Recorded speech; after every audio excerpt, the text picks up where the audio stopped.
رات کا پچھلا پہر تھا اور تاریکی کمرے میں ایک عجیب سی وحشت رقص کر رہی تھی۔ میرے سامنے کھڑے اس بوسیدہ حال شخص کے پھٹے ہوئے جوتوں سے رستا ہوا لہو فرش پر جم چکا تھا۔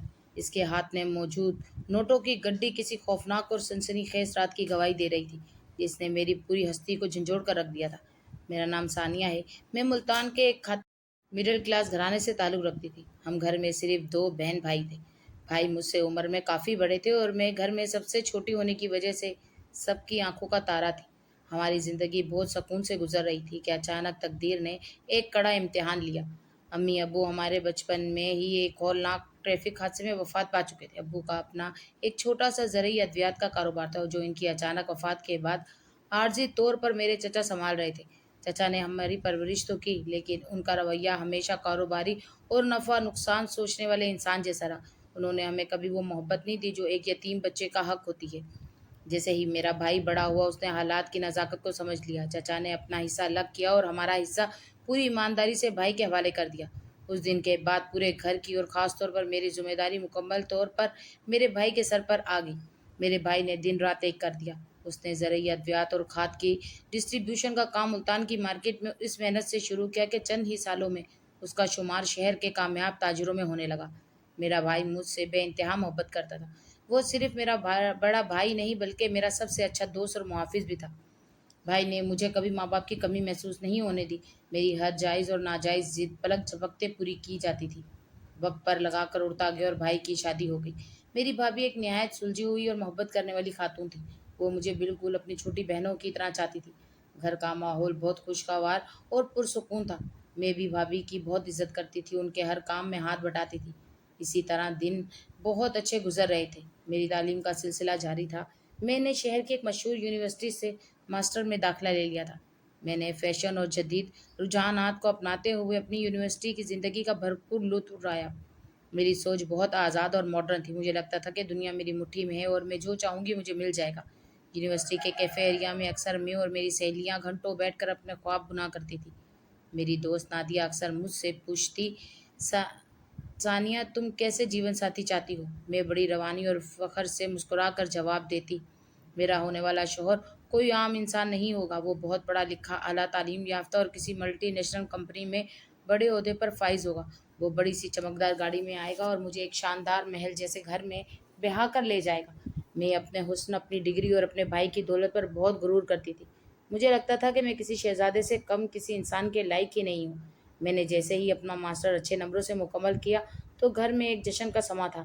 بھائی بہت خوش تھے۔ اس شام بھائی نے مجھے اپنے کمرے میں بلایا۔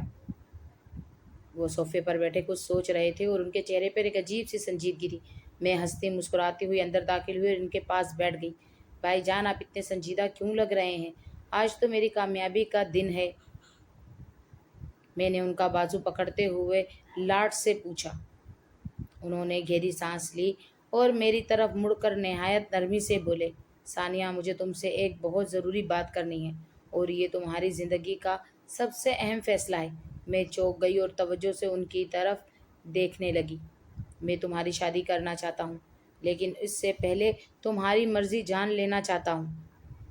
بھائی نے میری آنکھوں میں جھانکتے ہوئے کہا، تم پڑھی لکھی ہو، باشعور ہو اور زندگی کے اچھے برے کو سمجھتی ہو۔ اگر تمہاری نظر میں کوئی پسندیدہ شخص ہے یا کوئی ایسا لڑکا ہے جس سے تم شادی کرنا چاہتی ہو تو مجھے بلا جھجک بتا دو۔ میں تمہارا بھائی ہونے کے ساتھ ساتھ تمہارا بہت اچھا دوست بھی ہوں۔ میں تمہاری خوشی کے لیے ہر حد تک جاؤں گا۔ اس وقت مجھے اچانک اپنے ابو کی وہ بات یاد آ گئی جب میں بہت چھوٹی تھی۔ ابو اکثر محبت سے میرے ماتھے پہ بوسہ دے کر کہتے تھے، بیٹا یاد رکھنا جو بیٹیاں ماں باپ اور بڑے بھائیوں کے سامنے سر جھکا لیتی ہیں وہ اپنی منمانی نہیں کرتی، وہی لڑکیاں دنیا اور آخرت میں کامیاب ہوتی ہیں۔ سچ تو یہ ہے کہ مجھے واقعی کوئی لڑکا پسند نہیں تھا۔ یونیورسٹی میں بہت سے لڑکے میری طرف دوستی کا ہاتھ بڑھاتے تھے لیکن میرا معیار اتنا اونچا تھا کہ میں کسی کو گھاس نہیں ڈالتی تھی۔ بس کچھ خواب تھے جن خوابوں کو دیکھنا ہر لڑکی کا حق ہوتا ہے اور میں بھی ایسے ہی خواب دیکھتی تھی کہ کوئی خوابوں کا شہزادہ آئے گا اور مجھے بہا کر لے جائے گا۔ میں نے اپنی شادی کا مکمل فیصلہ پورے اعتماد کے ساتھ اپنے بھائی پر چھوڑ دیا اور مسکرا کر بولی، مجھے کوئی پسند نہیں ہے بھائی جان، جہاں آپ میری شادی کروائیں گے اور جس شخص کو آپ میرے لیے چنیں گے میں وہیں بلا چوں اچر شادی کر لوں گی۔ مجھے آپ کی خوش پسند پر خود سے زیادہ اعتبار ہے۔ بھائی نے یہ سنا تو ان کی آنکھوں میں چمک آ گئی اور انہوں نے خوشی سے میرے سر پر ہاتھ پھیرا۔ اب آگے تقدیر کا کھیل شروع ہوا۔ کچھ دن بعد ایک دوپہر ہمارے گھر کے دروازے پہ دستخط ہوئی۔ ڈرائنگ روم میں ایک بزرگ تشریف لائے جو دیکھنے میں بہت سادہ اور غریب سے لگ رہے تھے۔ وہ ہمارے ابو کے بچپن کے ایک بہت گہرے دوست تھے۔ ایک دن وہ بھائی کو ملے تو انہوں نے بھائی کے گلے لگ کر پرانی یادیں تازہ کی۔ چائے پیتے ہوئے انکل نے اچانک ایک ایسی بات کہہ دی جس نے میرے بھائی کے ہوش اڑا دیے۔ انہوں نے بھائی کو بتایا کہ وہ اپنے بیٹے کی شادی کرنا چاہتے ہیں اور اس کے لیے وہ ہمارے دروازے پر آئے ہیں۔ انکل نے گہری آہ بھر کر بتایا کہ جب میں بہت چھوٹی تھی تو انہوں نے ابو کے ساتھ پکا وعدہ کیا تھا کہ جیسے ہی ان کا بیٹا بڑا ہوگا اور ابو کی بیٹی بڑی ہوگی تو ابو اپنی بیٹی کا رشتہ ان کے بیٹے کو دے دیں گے۔ بھائی کو یہ سن کر شدید حیرانی ہوئی کیونکہ انہیں اس وعدے کے بارے میں بالکل کچھ معلوم نہیں تھا، لیکن وہ جانتے تھے کہ انکل 100% سچ کہہ رہے ہیں کیونکہ ابو واقعی اپنے دوست سے بے تحاشا محبت کرتے تھے اور ان کے لیے اپنی جان بھی حاضر کر سکتے تھے۔ بھائی گہری سوچ میں پڑ گئے۔ انہیں یاد تھا کہ میں نے فیصلہ مکمل طور پر ان پر چھوڑ دیا ہے، اور دوسری طرف ابو کی زبان اور ان کی کہی ہوئی بات کا مان رکھنا بھی بھائی نے اپنے اوپر ایک بہت بڑا دینی اور اخلاقی فرض سمجھ لیا تھا۔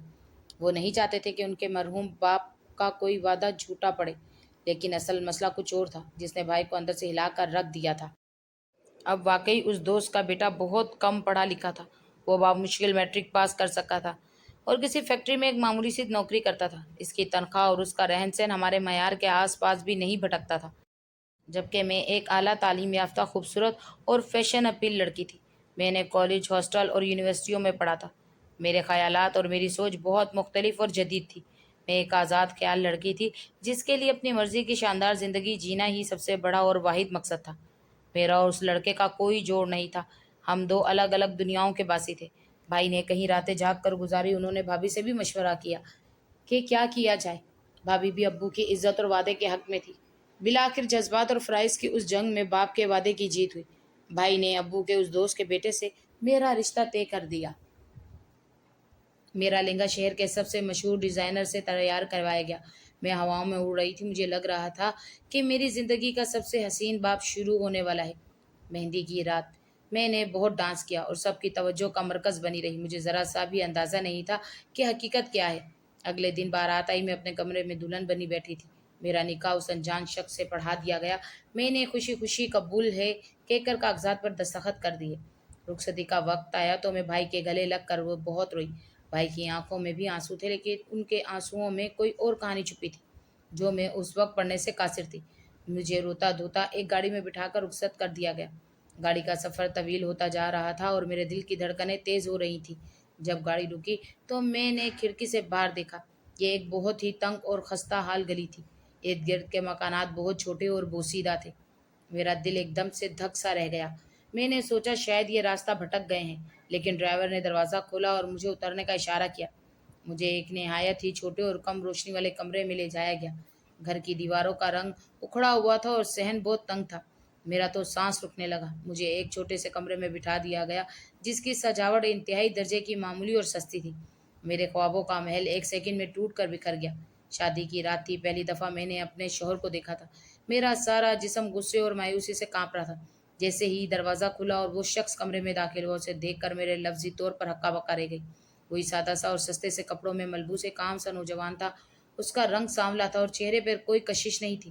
اس کی پرسنالٹی بالکل زیرو تھی۔ وہ کسی بھی زاویے سے میرے وہ خوابوں کا شہزادہ نہیں تھا جس کے لیے میں نے اتنی تیاریاں کی تھیں۔ اسے دیکھتے ہی میرا غصہ آسمانوں کی بلندیوں پر پہنچ گیا۔ میرے اندر ایک لاوا سا ابھرنے لگا جو کسی بھی وقت پھٹ سکتا تھا۔ میرے کمرے میں کیوں آئے ہو تم؟ میں نے بیڈ سے یکدم کھڑے ہوتے ہوئے زور سے چلائی۔ میری آواز میں اتنی تلخی تھی کہ وہ قدم روک کر وہیں کھڑا ہو گیا۔ کون ہو تم اور تمہاری جرأت کیسے ہوئی یہاں آنے کی؟ میں نے اپنا بھاری دوپٹہ پیچھے کی طرف جھٹکتے ہوئے زہریلے لہجے میں پوچھا۔ وہ میرے اس اچانک حملے پر پوری طرح گھبرا گیا۔ اس کے چہرے پر ہوائیاں اڑنے لگی۔ آپ غلط سمجھ رہی ہیں، اس نے میری طرف نظر جھکاتے ہوئے انتہائی کانپتی ہوئی آواز میں کہا۔ کیا غلط سمجھ رہی ہوں میں؟ بکواس بند کرو اپنی اور دفع ہو جاؤ یہاں سے۔ میں نے اس کی بات کاٹتے ہوئے حقارت سے کہا۔ میں ہی آپ کا شوہر ہوں۔ اس نے فرش کی طرف دیکھتے ہوئے جواب دیا۔ اس کا یہ ایک جملہ کسی بم کی طرح میرے دماغ میں گرا۔ کیا بکواس کر رہے ہو تم؟ میرا بھائی میرے ساتھ ایسا گھناؤنا مذاق کبھی نہیں کر سکتا۔ میں بے ساختہ چلائی۔ آج پہلی دفعہ مجھے اتنی شدت سے محسوس ہو رہا تھا کہ میرے بھائی نے میرے ساتھ بہت بڑی اور ناقابل معافی زیادتی کر دی ہے۔